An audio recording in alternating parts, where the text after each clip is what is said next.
नहमदुहु व नसल्ली अला रसूलिहिल करीम। एक सवाल हमारे पास है कि सूरत अल-फातिहा में ये जो इरशाद रब्बानी गैरिल मग़दूबि अलैहिम वलद्दालीन, इसका क्या मतलब है और उसकी क्या तफसीर है? देखिए, सूरत अल-फातिहा में इरशाद रब्बानी सिरातल लज़ीना अनअमता अलैहिम गैरिल मग़दूबि अलैहिम वलद्दालीन, रास्ता उनका जिन पर तूने एहसान किया और ना उनका जिन पर गज़ब हुआ और ना बहके हुआ का। गैरिल मग़दूब, जिन पर तेरा गज़ब हुआ, मतलब अल्लाह ताला की जिन पर नाराज़गी हुई। तो गज़ब से मुराद कौन लोग हैं? तो इससे मुराद तिरमिज़ी शरीफ में हदीस मौजूद है, नबी करीम अलैहिस्सलाम ने फरमाया तिरमिज़ी जिल्द नंबर 4 में कि मग़दूब अलैहिम से मुराद यहूदी है और वलद्दालिन बह के हो गए, यानी जो गुमराह हो गए। इससे मुराद तिरमिज़ी शरीफ जिल्द नंबर 4 में हदीस मौजूद है, नबी करीम अलैहिस्सलाम ने फरमाया इससे ईसाई मुराद है। तफसीर कबीर में मौजूद है कि गैरिल मग़दूब अलैहिम से मुराद बदअमल लोग हैं और वलद्दालिन से मुराद बदअकीदा लोग हैं। तो यहूदी बदबख्त, इतने बदबख्त हैं कि अम्बिया अलैहिस्सलाम के दुश्मन रहे हैं और इन्होंने कई अम्बिया अलैहिस्सलाम को माज़अल्लाह कत्ल किया है, शहीद किया है। तो ये बहुत ही बदबख्त हैं, बदबख्त कौम है। और इनका एक ही मुल्क है, वो इसराइल है, इसराइल। और ये इसराइल में रहते हैं, इनकी तादाद इसराइल में तकरीबन कोई 1 करोड़ कम व बेश 1 करोड़ तक है।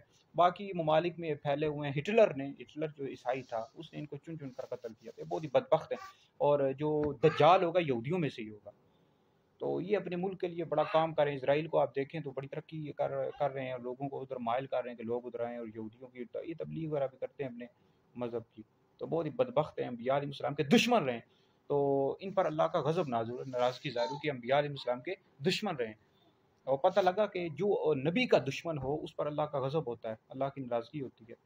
तो इसी तरह वलद्दालीन यानी बहके का गुमराह जो लोग हैं, इससे मुराद ईसाई हैं। ईसाई हज़रत ईसा अलैहिस्सलाम की मोहब्बत में गुलूव कर गए, यानी बहुत ज़्यादा ज़्यादती कर गए और बहुत ज़्यादा बढ़ गए आगे, और उन्होंने हज़रत ईसा अलैहिस्सलाम को माज़अल्लाह अल्लाह का बेटा करार दे दिया। तो ये मग़दूब अलैहिम से मुराद यहूदी हैं और वलद्दालीन से मुराद ईसाई हैं। तो बहरहाल अब इन सब पर लाजिम है कि नबी करीम अलैहिस्सलाम अल्लाह के महबूब हैं, आखिरी नबी हैं, आपके पास कोई नबी नहीं आ सकता। हम सब पर लाजिम है, यहूदी हो, ईसाई हो, हिंदू, सिख, इन सब पर लाजिम है कि नबी करीम अलैहिस्सलाम कलमा पढ़े इस्लाम में दाखिल हो जाएँ। ये कादियानी, ये भी दज्जाल और गुलाम अहमद कादियानी उसके पैरोकार मुर्तद हैं, इस्लाम से खारिज है ये कादियानी। इनसे भी सलाम दुआ करना, मेल जोल रखना सब हराम है।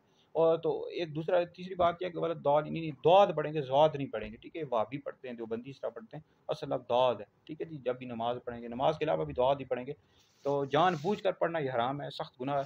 और ऐसे पीछे बंदे के पीछे नमाज भी मकरूह तहरीमी वाजिब हो जाता है, कुरान मजीद की तहरीफ में आ जाता है। आला हज़रत इमाम अहले सुन्नत ने फतवा जिल्द नंबर 6 में पूरा फतवा लिखा है। फतवा पढ़ लें तो बहुत ज़्यादा आपको मालूमात हासिल हो जाएगी। वीडियो सुने, दीगर लोगों तक पहुँचाएँ, आप लोगों के लिए बहुत बड़ा सदका जारी है।